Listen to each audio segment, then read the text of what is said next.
Which vaccine is not allowed to be reused? Even if expiry date, cold chain, VVM, aseptic, these are maintained. Can you tell me which concept we are talking of? This is open vial policy. Open vial policy is valid up to how long? Can you complete the answer? Open vial policy is applicable up to 28 days. Can you tell me for which vaccines it is applicable? For which vaccines it is not applicable? It is applicable on T series of vaccines. So, hepatitis B, DPT, DT, TD, TT.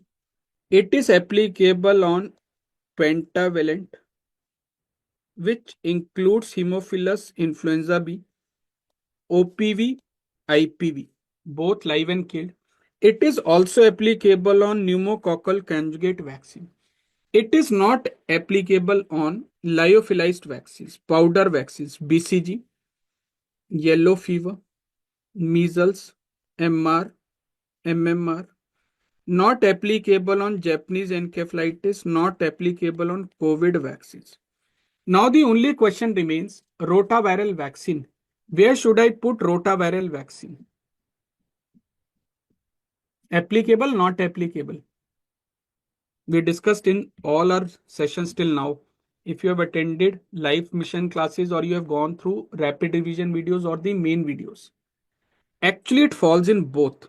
When we look at rotaviral vaccine, where VVM is on side of the vial, it is applicable. Whereas same rotaviral vaccine, if VVM is on cap, open vial policy is not applicable. This you have to remember. So let me highlight.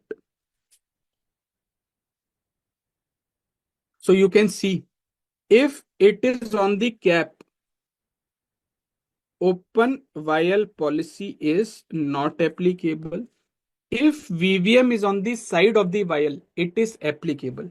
So it is only applicable when VVM is on the side of the vial, right? Okay. So read this question. Now it becomes easy. Not applicable for measles vaccine.